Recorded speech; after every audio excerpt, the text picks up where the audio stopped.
रात के 10 बज चुके हैं और मैं हूं आप सभी का अपना शाबिज मलिक और हाजिर हूं आप लोग के सामने फिर से एक क्राइम की कहानी को लेके, एक क्राइम की घटना को लेके।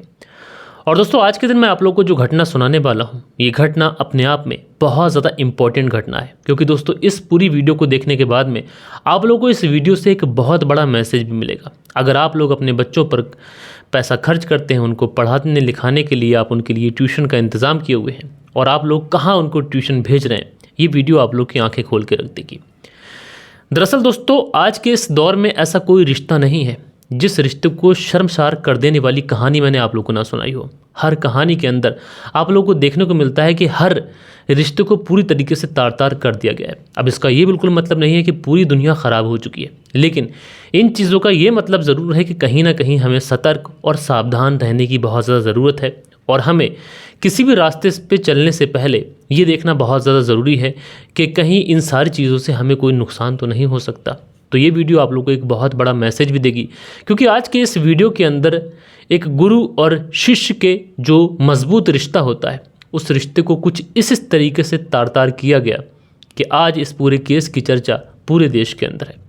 तो पूरी कहानी सिलसिलेवार तरीके से मैं आप लोग को सुनाऊंगा, लेकिन दोस्तों कल के लिए मैं आप लोगों से माफ़ी चाहता हूं कि कल के दिन मैं वीडियो नहीं ला पाया और दोनों ही चैनल पर मैं वीडियो नहीं ला पाया, क्योंकि गर्मी आ चुकी है और ऐसे में मैं ऊपर वाले फ्लोर पे रहता हूं, तो वहाँ ऑलरेडी गर्मी बहुत ज़्यादा बढ़ चुकी है। तो मेरी एक छोटी बच्ची है, तो वो रात को ठीक से सो भी नहीं पाती। तो कई दिनों से फैमिली वाले बोल रहे थे कि एसी का कुछ बंदोबस्त किया जाए, तो इसलिए मैंने कल के दिन उनके लिए एसी का इंतज़ाम किया। तो पूरा दिन एसी फिट कराने इस सब में निकल गया और इस वजह से क्योंकि मैकेनिक भी आया हुआ था, तो उसको खाना वगैरह खिला के शाम को मैंने भेजा। तो लेट इतना हो चुका था कि ऑलरेडी 9 साढ़े 9 बज चुके थे, तो उस समय मैं वीडियो शूट कर नहीं पाता, इसलिए फिर मैं वीडियो नहीं लेके आ पाया। मैंने सोचा चलो थोड़ा रेस्ट भी हो जाता है। और दोस्तों आज जब मैं वीडियो बना रहा हूँ तो इस समय कोलकाता का मैच चल रहा है, और कोलकाता का मैच चल रहा है तो आप समझ सकते हैं मैच को देखना बहुत ज़्यादा ज़रूरी। लेकिन उसके बावजूद भी आप लोगों से जुड़े हुए हैं, तो आप लोग के साथ में बातचीत करना, आपको क्राइम स्टोरी सुनाना और जो रिसेंटली में जो चीज़ें चल रही हैं वो चीज़ें बताना, ये भी बहुत ज़्यादा ज़रूरी है। तो चलते हैं दोस्तों, अब सीधा सीधा इस कहानी का रुख कर लेते हैं। दरअसल दोस्तों बात करूं अगर मैं आज की इस कहानी की, तो आज की इस कहानी की शुरुआत होती है गुजरात से। और गुजरात में एक जगह लगती है, एक शहर लगता है, सूरत। दोस्तों ये जो सूरत शहर है, इसी सूरत शहर के अंतर्गत एक कॉलोनी के अंदर, चूँकि मैं एड्रेस वगैरह नहीं बताऊंगा क्योंकि कहीं पर अगर नाबालिग कोई अगर पीड़ित होता है तो उसको और उसके नाम को, उसकी आइडेंटिटी को छुपाना बहुत ज़्यादा ज़रूरी है, क्योंकि उसकी आने वाली जो ज़िंदगी होती है वो प्रभावित ना हो। लेकिन इस समय सोशल मीडिया पर, प्रिंट मीडिया पर, न्यूज़ चैनल पर हर जगह इस केस की चर्चा है। अब ये जो परिवार रहता है, इस परिवार में एक लड़का है जिसकी उम्र तकरीबन 13 साल के आसपास है।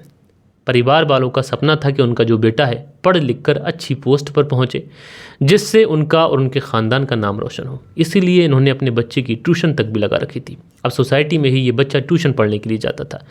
लेकिन दोस्तों इसी 25 अप्रैल साल 2025 को ये जो बच्चा था 13 साल का, ये ट्यूशन जाने के लिए निकलता है। लेकिन दोस्तों उसके बाद बहुत ज़्यादा देर हो जाती है। अमूमन जिस समय तक वो लौट आता था उस समय तक भी वो लौट कर नहीं आता है। अब जब वो लौट कर नहीं आता है तो परिवार वालों की थोड़ी सी चिंता बढ़ती है, इसलिए परिवार वाले उसका मोबाइल नंबर ट्राई करते हैं, लेकिन जो मोबाइल नंबर था शायद वो लगता नहीं है। अब उसके बाद में उसे देखने की कोशिश करते हैं, कहाँ गया। तो सबसे पहले वो उसी टीचर के पास जाते हैं जिस टीचर के यहाँ वो कोचिंग पढ़ने जाया करता था, यानी ट्यूशन पढ़ने जाया करता था। अब जब वहाँ पर पहुँचते हैं तो ट्यूशन टीचर के घर पर ताला पड़ा हुआ है। जो ट्यूशन टीचर थी उसकी उम्र तकरीबन 24 से 25 साल के आसपास थी। वो एक महिला थी और बहुत सारे बच्चों को वो ट्यूशन पढ़ाया करती थी। अब ऐसे में जब ट्यूशन टीचर भी घर पे नहीं है, बच्चा भी वहाँ पर मौजूद नहीं है, तो इसलिए घर वाले सोचते हैं कि हो सकता है कि कहीं दोस्तों यारों में खेलने के लिए चला गया हो। तो जहाँ जहाँ ये लड़का जा सकता था वहाँ वहाँ परिवार वाले ढूंढने की कोशिश करते हैं, लेकिन जहाँ भी परिवार वाले ढूंढते हैं हर जगह पर यही कहा जाता है कि आज हमने तुम्हारे बेटे को नहीं देखा। अब घर परिवार वालों की परेशानी बढ़ती है, लिहाजा घर परिवार वालों को थोड़ा सा शक भी होता है, क्योंकि ट्यूशन टीचर अभी तक लौट कर नहीं आई थी और समय लगातार गुजरता चला जा रहा था। अमूमन ट्यूशन टीचर भी कहीं घर से बाहर ज़्यादातर नहीं जाती थी, इसलिए घर परिवार वालों की जब चिंता बढ़ती है तो उसके बाद में अब अपने बच्चे की गुमशुदगी की रिपोर्ट लिखाने के लिए पुलिस थाने पहुंचते हैं। एंड पुलिस थाने पहुंचने के बाद में वो सारी बात बताते हैं कि इस तरीके से इस ट्यूशन टीचर के पास में हमारा बेटा कोचिंग पढ़ने के लिए जाता था, ट्यूशन पढ़ने के लिए जाता था, लेकिन आज वो घर नहीं आया। लेकिन बड़ी हैरानी की बात यह है कि जो ट्यूशन टीचर थी वो भी अपने घर पे मौजूद नहीं है। तो कहीं ऐसा तो नहीं कि उस ट्यूशन टीचर ने हमारे बच्चे का अपहरण कर लिया।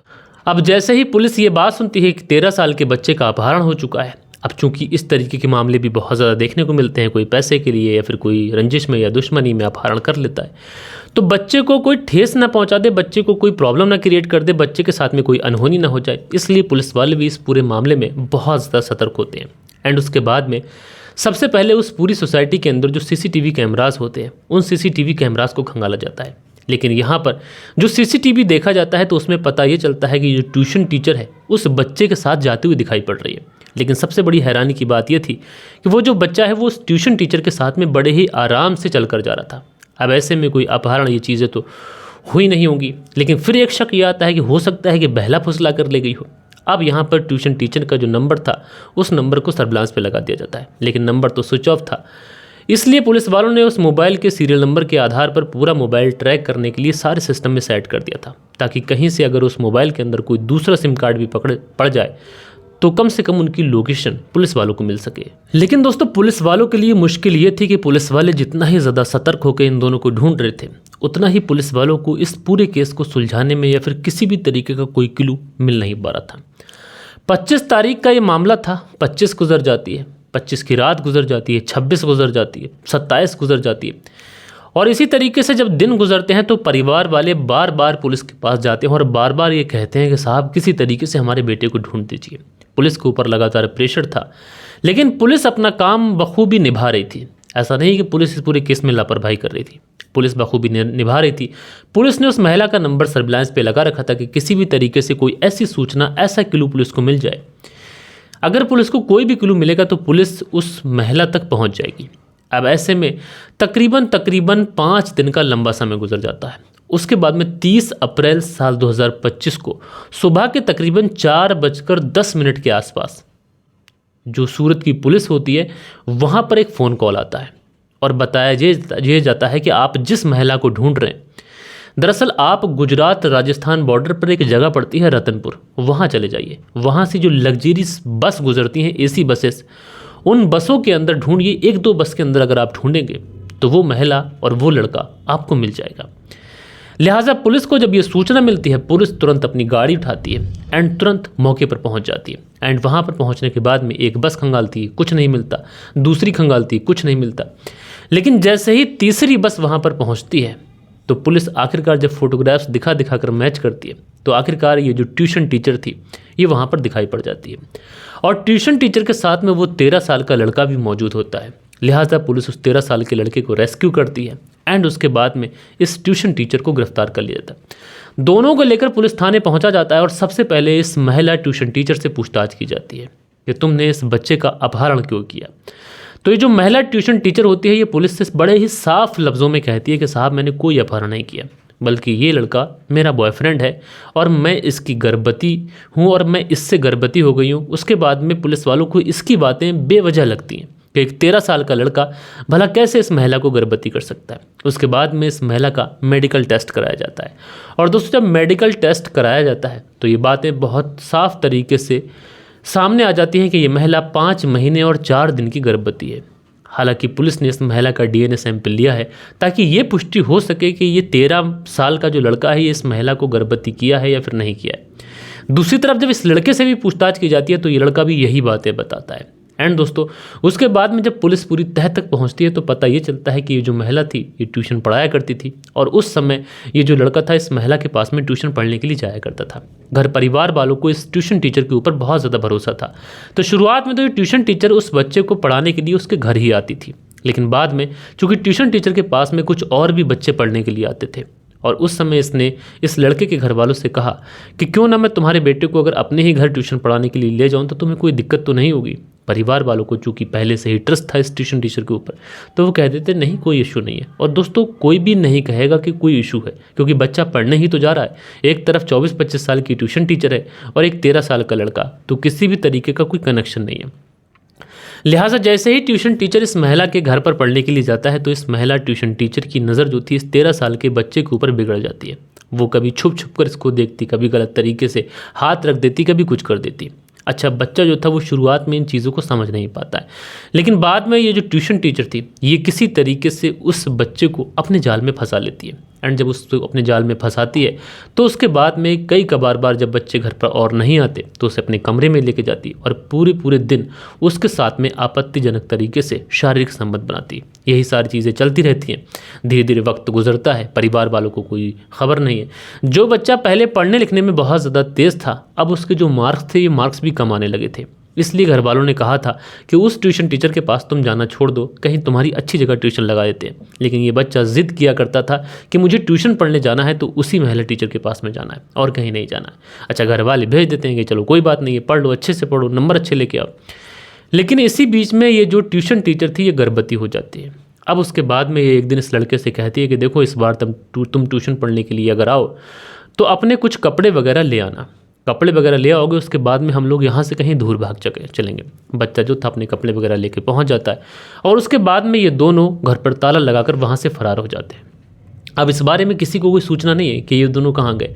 उसके बाद में सबसे पहले ये सूरत रेलवे स्टेशन पे पहुँचते हैं और वहाँ पर ट्रेन का इंतज़ार करते हैं कि ट्रेन से हम लोग कहीं निकल जाएंगे। लेकिन फिर ये ट्यूशन टीचर डिसाइड करती है कि अगर हम लोग ट्रेन से कहीं गए, हमने टिकट खरीदा, तो हम लोग पकड़े जाएंगे। इसलिए ये वहाँ से निकलते हैं और उसके बाद में ये लोग बस पकड़ते हैं। बस पकड़ने के बाद में ये लोग सीधे बड़ोदरा पहुँच जाते हैं। बड़ोदरा होटल में रुकते हैं, एक रात वहाँ पर गुजारते हैं और वहाँ होटल में ये लोग बताते हैं कि हम दोनों रिश्ते में बहन भाई हैं। लेकिन जैसे ही ये लोग कमरे के अंदर जाते हैं तो एक दूसरे के साथ में बिल्कुल अटैच्ड हो जाते हैं, जैसे एक पति और पत्नी। इस तरीके से ये वहाँ पर रात गुजारते हैं एंड उसके बाद में ये लोग अहमदाबाद पहुँचते हैं, वहाँ पर एक रात गुजारते हैं और उस तरीके से जैसे एक पति पत्नी हनीमून मना रहे हो। उसके बाद में दिल्ली और दिल्ली से ये लोग वृंदावन पहुँचते हैं, वृंदावन से ये लोग जयपुर पहुँचते हैं। लेकिन जब तक ये लोग जयपुर पहुँचे थे, जब तक इस महिला टीचर के पास में जो पैसे थे जो इकट्ठा करके इसने रखे थे, वो पैसे पूरी तरीके से ख़त्म हो चुके थे। इसलिए ये कोशिश करती है कि जयपुर में ही कोई नौकरी ढूंढ ली जाए। लेकिन नए नए व्यक्ति को आखिरकार एकदम से कहाँ नौकरी मिल जाएगी। उसके बाद में ये लोग वहाँ से निकलते हैं जयपुर से, क्योंकि नौकरी वहाँ पे ढूंढी थी। इसलिए सोचते हैं अब जयपुर से हम लोग वापस अहमदाबाद चलते हैं, क्योंकि अहमदाबाद अगर पहुँच गए तो वहाँ पर कोई ना कोई कामकाज सेट हो जाएगा। इस तरीके से लगभग 2203 किलोमीटर का सफ़र तय करते हुए ये लोग गुजरात प्लस राजस्थान के बॉर्डर पर जो जगह पड़ती है रतनपुर, वहाँ पर पुलिस की गिरफ्त में आ जाते हैं। अच्छा, ये महिला गिरफ्त में इसलिए आई, पुलिस को सूचना इसलिए मिली कि इसके पास में जो मोबाइल था, इसने अपना पुराना सिम जो था वो निकाल कर फेंक दिया था और इसने एक नया सिम खरीदा था। लेकिन उसी पुराने मोबाइल के अंदर इसने वो नया सिम डाल लिया था, जिसकी वजह से पुलिस को उसकी सारी लोकेशन, सारी हिस्ट्री मिल गई EMI नंबर के थ्रू। और दोस्तों, इस तरीके से इस पूरे केस का खुलासा हो गया। लेकिन ये महिला टीचर कितनी सच बोल रही है, कितनी झूठ बोल रही है, वो बच्चा इसी का है या नहीं है, ये तो DNA टेस्ट से ही साबित होगा। लेकिन दोस्तों, इस कहानी के अंदर आपको मैसेज क्या मिला? मैसेज दोस्तों यही मिला कि आज के इस दौर में हमें किसी पर भी ब्लाइंडली ट्रस्ट नहीं करना चाहिए। वो महिला ऐसी थी कि जिसके घर पर शायद उसका पति नहीं था, उसकी शादी नहीं हुई थी, क्योंकि अगर वो शादीशुदा होती तो पति उसका होता। ऐसे में वो महिला अकेले ही घर पे रहा करती थी और उसी समय ये जो बच्चे थे उसके पास ट्यूशन पढ़ने के लिए जाते थे और उस महिला ने अपनी हवस का शिकार इस 13 साल के बच्चे को बना लिया। बहरहाल दोस्तों, आप लोग इस पूरी कहानी को किस तरीके से देखते हैं और क्या कहना चाहते हैं और ऐसी महिला को क्या सज़ा मिलनी चाहिए? हालांकि इसके खिलाफ BNS की धारा 132/2 और पॉक्सो एक्ट के तहत मुकदमा दर्ज किया गया है। बहरहाल दोस्तों, जो भी आप लोग अपनी राय रखते हो दीजिएगा। कहानी को ख़त्म करूं, लेकिन उससे पहले एक बार आप लोगों ने जो कल के दिन कमेंट्स किए थे उन कमेंट्स को पढ़ लेते हैं। दोस्तों, परसों वाले दिन आप लोगों के जो कमेंट्स आए थे, इसमें सुरेंद्र शर्मा लिखते हैं, नमस्ते मलिक भाई साहब, नाइस स्टोरी। सुरेंद्र कुमार, श्री विजयनगर राजस्थान से, तो भैया बहुत बहुत शुक्रिया। उसके बाद में दिनेश कुमार है, लिखते हैं मलिक भाई कहानी बहुत बढ़िया है। तो दिनेश कुमार जी मेरे भाई, आपका बहुत बहुत शुक्रिया। दिनेश कुमार आगे लिखते हैं, नमस्कार मलिक भाई, बहुत बढ़िया कहानी। तो भैया नमस्कार, शुक्रिया आपका। दिनेश कुमार आगे लिखते हैं, भाई आपकी कहानी बहुत बढ़िया होती है और बहुत अच्छे सुनाते हैं आप। तो दिनेश कुमार जी मेरे भाई शुक्रिया। AK खान लिखते हैं, बहुत ही दर्द भरी कहानी है भाई। तो AK खान जी शुक्रिया आपका। शीलनिधि लिखते हैं, मलिक जी गुड नाइट भाई। तो शीलनिधि जी मेरे भाई गुड नाइट, कैसे हैं आप? AK खान लिखते हैं, वेरी नाइस स्टोरी। तो AK खान जी शुक्रिया आपका। प्रियंका सिंह लिखते हैं, राधे राधे भैया, आप हमेशा खुश रहें और खूब तरक्की करें। तो प्रियंका सिंह जी मेरी बहन, राधे राधे, आपका बहुत बहुत शुक्रिया। हसीबुल अंसारी हैं, लिखते हैं नाइस स्टोरी। तो हसीबुल अंसारी जी नाइस स्टोरी, शुक्रिया आपका। देव कुमार हैं, लिखते हैं नाइस स्टोरी। तो भैया शुक्रिया आपका। उसके बाद में मंसूरी भाईजान हैं, लिखते हैं, रिश्तों को शर्मसार कर देने वाली कहानी है, दुख हुआ भाई जी। तो मंसूरी भाईजान जी, कहानी ही ऐसी थी कि दुख तो होना ही चाहिए था, लेकिन शुक्रिया आपका, आपने अपना बेशकीमती कमेंट्स किया। प्रियंका सिंह हैं, हार्ट बनाती हैं, बहुत बहुत शुक्रिया। लईक अब्बास गुलिस्तानाज बागपत यूपी से कहानी सुनते हैं, लिखते हैं, सारे ही रिश्ते मजबूत होते हैं, रिश्ते निभाने वाली कमज़ोर होते चले जा रहे हैं। जी बहुत अच्छी बात कही, आपकी बात से मैं एग्री करता हूँ। मंसूरी भाईजान है, हार्ट बनाते हैं, बहुत शुक्रिया। दिनेश कुमार है, लिखते हैं, भाई जी deep also like your story. तो दिनेश कुमार जी, आपकी वाइफ दीप का भी बहुत बहुत शुक्रिया अदा करना चाहता हूँ। दिनेश कुमार है, लिखते हैं भाई जी बहुत सैड स्टोरी है, बहुत ख़राब टाइम है आजकल। दिनेश कुमार जी शुक्रिया आपका। उसके बाद में कटवा प्रादीप करके आईडी है, हार्ट बनाते हैं, शुक्रिया भाई।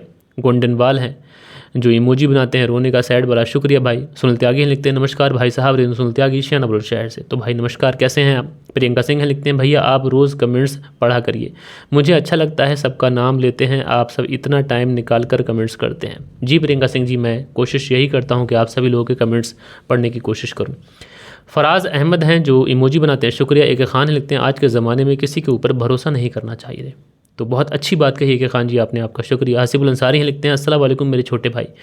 वालेकुम सलाम मेरे भाई, कैसे हैं? फिरोज़ अहमद मेरठ से कहानी सुनते हैं। मंसूरी भाजन लिखते हैं जब बाप दरिंदा था तो इन लोगों की वजह से रिश्ते शर्मसार होते हैं। जी बहुत अच्छी बात कही। देव कुमार हैं, लिखते हैं आजकल के लोगों की मानसिकता क्या हो गई है, मानसिकता बहुत ज़्यादा ख़राब है। और जावेद अंसारी हैं, लिखते हैं लानत हो ऐसे बाप पर, कहानी अच्छी सुनाई मलिक भाई, सलामत रहिए। जावेद अंसारी जी शुक्रिया मेरे भाई। और उसके बाद में अगला कमेंट है सुनीत शर्मा है, लिखते हैं आज के समय में अपने बच्चों को किसी के भरोसे मत छोड़ो और ख़ासकर बेटी को। जी बहुत अच्छी बात कही आपने सुनीता शर्मा जी, मैं शुक्रिया अदा करना चाहता हूँ कि आप अपने कमेंट्स के माध्यम से लोगों को जागरूक भी कर रही हैं। उसके बाद में सिमरन पुलिस हैं और एमडी कासिम में, लिखते हैं गुड स्टोरी। मोहम्मद मोहन शर्मा है, लिखते हैं very good story. Dinesh Kumar है, लिखते हैं भाई जी deep also like your story. तो भाई आपका शुक्रिया, आपकी पत्नी दीप का भी बहुत बहुत शुक्रिया। सो दोस्तों ये कुछ प्यारे प्यारे कमेंट्स थे कल के दिन जो आप लोगों ने किए थे। आशा करता हूँ कि आज की जो कहानी है ये ज़रूर से ज़रूर पसंद आई होगी। बारिश का मौसम है, बाहर बिजली कड़क रही है, बूंदाबांदी हो रही है, तो आपके यहाँ भी क्या बारिश हो रही है कमेंट्स करके बताइएगा। बाकी दोस्तों मिलते हैं कल के दिन किसी और क्राइम स्टोरी के साथ में। जब तक के लिए अपना ख्याल रखें, देश का ख्याल रखें, परिवार के रिश्तों की अहमियत को समझें। जय हिंद, जय भारत।